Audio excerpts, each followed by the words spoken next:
হরে কৃষ্ণ বন্ধুরা, দেখো আজকে সেই শুভ সন্ধ্যা। তো আজকে আমি এই যে বসে গেছি, মা হচ্ছে তোমার বিকেলবেলা বানিয়েছে এই যে পাটি সাপটা।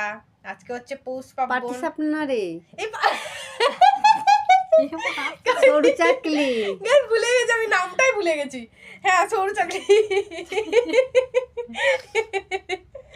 হ্যাঁ গাই, সরু চাকলি দেখো বানিয়ে। তো গাইস দেখো সরু চাকলি মা বানিয়েছে এই যে আমাদের জন্য। তো এই যে দেখতে পাচ্ছি এই যে সরু চাকলি বানিয়েছে। তো এবার এই যে এগুলো এবার খাবো। এই যে এদিকে এখানে গুড় দিয়ে দিয়েছে, গুড়টা বেশি নিই না আমরা, মানে মিষ্টি বেশি পছন্দ করে এই যে নিয়েছি পরিমাণে অল্প। আর এইদিকে দেখো এই যে পাটিসাপটা, কালকে যেহেতু একাদশী, তো সে কারণে অল্প করেই বানানো হয়েছে সন্ধ্যাবেলা টিফিনের মতো।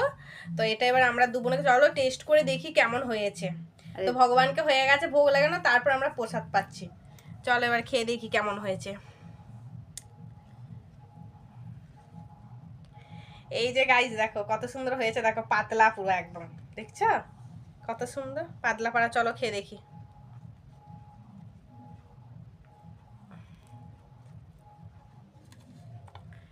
খেয়ে দেখি চলো।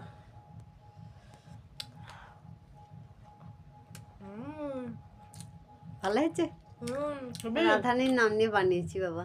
হেবি। অপূর্ব, ভগবান, দারুণ দারুণ, কিছু আর বলার নেই।